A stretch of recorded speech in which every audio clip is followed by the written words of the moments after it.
What's up, everybody? Welcome back to another episode of the Couch Coaches Podcast. Josh Allen is winning the Super Bowl. Guys, we saw it on Sunday. Josh Allen and the Buffalo Bills went into Jacksonville, played one of the most physical teams in football, ran the ball decently well, but Josh Allen shows up in the moments, always knows how to win games, and guess what? The only guy that knows how to stop him is not there, which is why Josh Allen is going to the Super Bowl and will most likely win it this year, boys.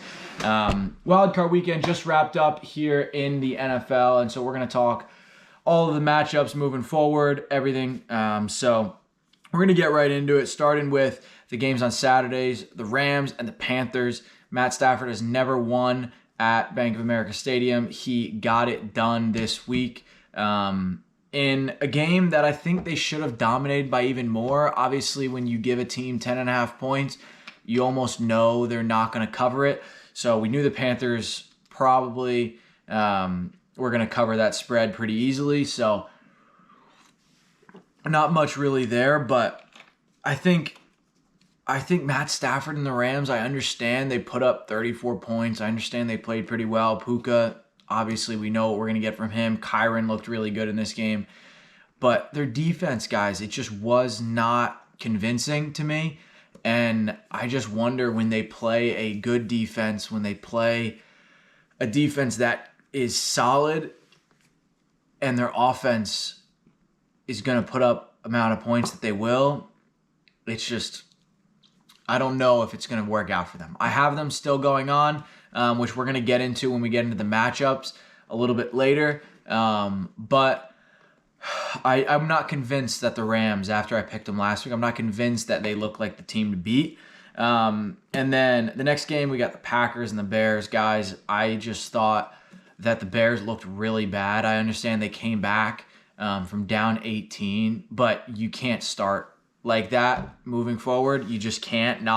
You're at home against the 7th seeded Packers. I understand divisional game, but guys, you just can't continue to do that. I think in their next matchup, it's going to get a little bit tougher for them, which we're going to talk about in a second here. But all in all, Bears got it done. They beat the Packers. If you're a Bears fan, you couldn't be happier. You hate the Packers, as Ben Johnson clearly stated. He hates them. And so good for them. I'm not a big fan of Ben Johnson. I think as a mind, I think he's very intelligent. He's brilliant. He's fun to watch.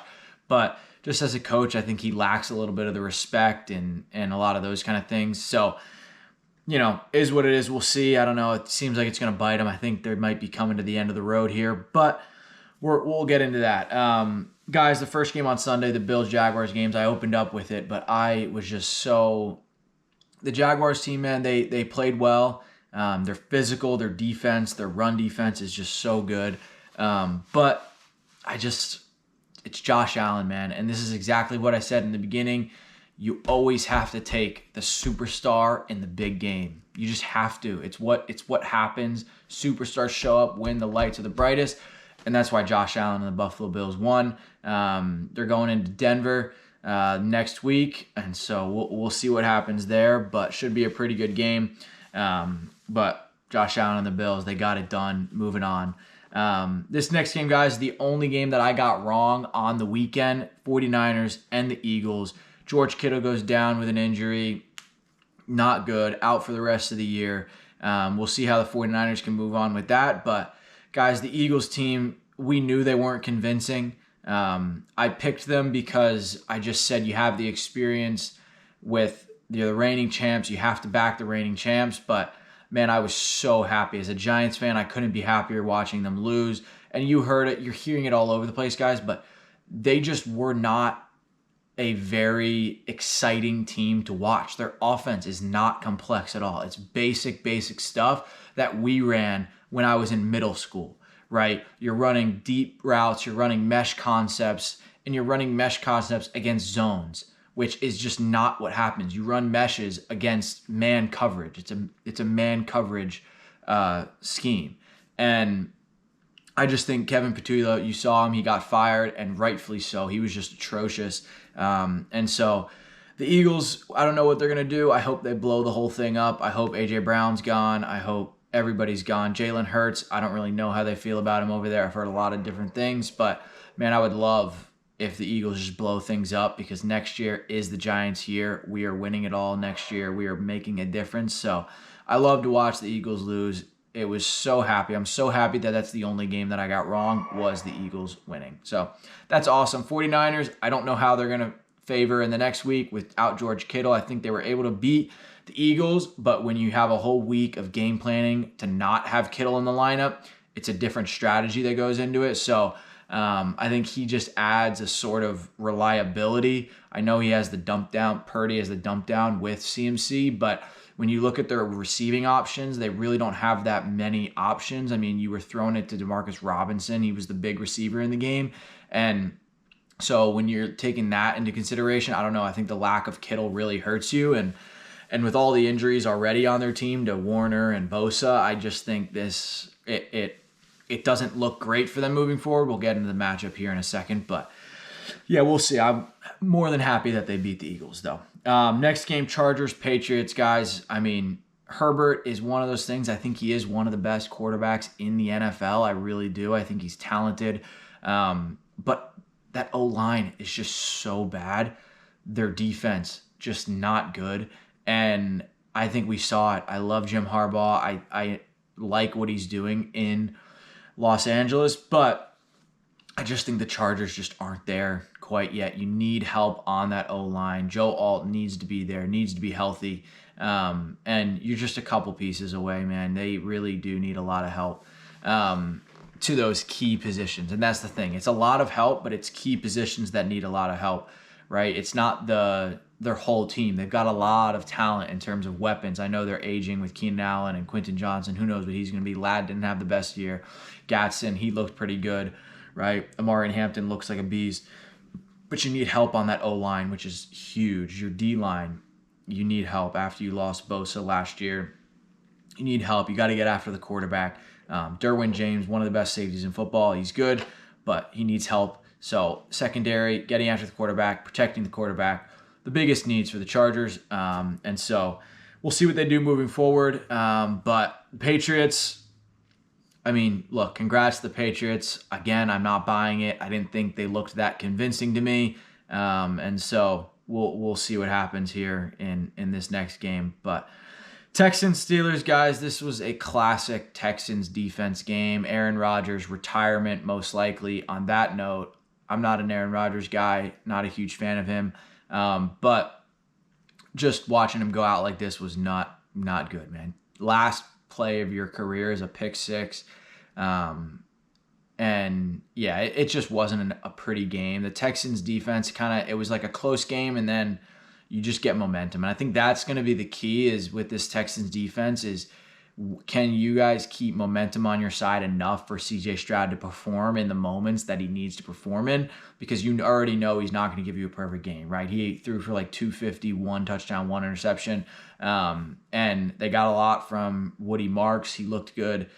Christian Kirk played really, really well. Nico Collins out with a concussion most likely this next week. So we'll see what happens to that. But I just think the Texans defense looked and showed out. We got what we expected from them. Their offense shaky enough to get it by, and we saw that's why they blew them out. So those are what happened this week, boys. I know you guys probably watched it, but let's get into these matchups. My bracket is almost perfect. I got the Eagles one wrong, so I'm gonna go over the NFC a little bit more in depth. On the AFC side, just gonna cover it. You already know who I'm picking. I'm picking the Buffalo Bills to go into Denver, take them down. I think the Bills, you can't trust them all year. They have not been convincing. Too many one-score games, too many come-from-behind wins against bad teams.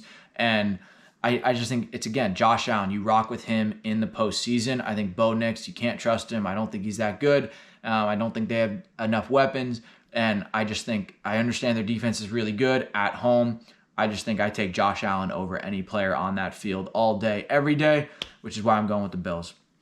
Texans, Patriots, guys, I think we saw it that if the Patriots offense can only put up 16 points against the Chargers, what are they going to do against the Texans? And I think the Houston Texans, their defense is so good that I really just think they will their team to a win. CJ Stroud does not have to play well. He did not play well. They scored 16 points on offense, okay?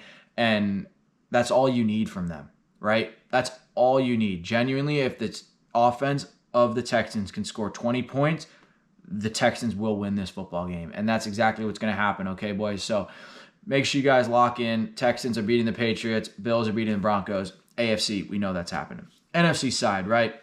I had the Rams facing the Seahawks because of the NFL. Lower seed advances, plays the 1 seed. So the 49ers are playing the Seahawks. Rams are playing the Bears. And so we're going to talk first about this 49ers and Seahawks game. Again, I mentioned it. George Kittle is out this game. I just think there's too many injuries. I understand a lot of people like the 49ers. I do too. I think Brock Purdy is really, really good. I think CMC is, if he gets going, he's the best player in the NFL on offense, in my opinion. And so, at least skilled player. And so, I think that he is just so talented. I just think that the Seahawks defense, without having to face George Kittle, are going to be able to control their game, play how they want to play, keep San Francisco into long first downs, keep them behind the sticks, and just kind of stop San Francisco from doing what they want. I think on the offensive side of the ball, we're going to see Sam Darnold kind of struggle a little bit. I think this first half is going to be close, almost similar to the Steelers and Texans game. It's going to be a close first half. You're kind of feeling each other out, not being too risky, right? As we saw a lot of these games, right? But I think that trend is going to continue in this one. They're divisional games, so they know it's going to be close. You know it's going to be a dogfight. But I think in the second half, we're going to see that Clint Kubiak and the Seattle Seahawks offense is going to be able to make those decisions to start putting Sam Darnold in the right position, to hit Jackson Smith and Jigba, to get their tandem run game going. And so I'd look for the Seahawks to win this one, guys. I would lean for the Seahawks to win this one. So that's who I'm going to rock with. We'll see what happens. Should be a good game. Next game, we got the Rams at the Bears. I think that this one, I'm still going to rock with the Rams to advance, even though they're playing the Bears instead of the 49ers or the Seahawks. And the reason is because the Bears were down by 18 points and had to come back and beat their divisional opponent. I think that if you're down by 18 points, you are not going to be able to compete with the Rams in a shootout. I think that the Rams offense is better. I take Sean McVay over Ben Johnson. Maybe that's a hot take, but I trust the experience of them over Caleb Williams. I think that their defenses are not that great either. Obviously, the Bears defense may be a little bit better, but I just think in this game, I'm gonna have to rock with the Rams again. I'm still backing them. I think Matt Stafford's still playing at MVP level, and so I'm rocking with the Rams in this one to set up a date for the Rams and the Seahawks in the NFC Championship game. Bills, Texans, some great teams. If this is the 4, I will be extremely happy. So looking forward to these games, guys. Let me know down in the comments if you disagree, what you guys are thinking, and appreciate you guys watching. We'll see you guys in the next episode.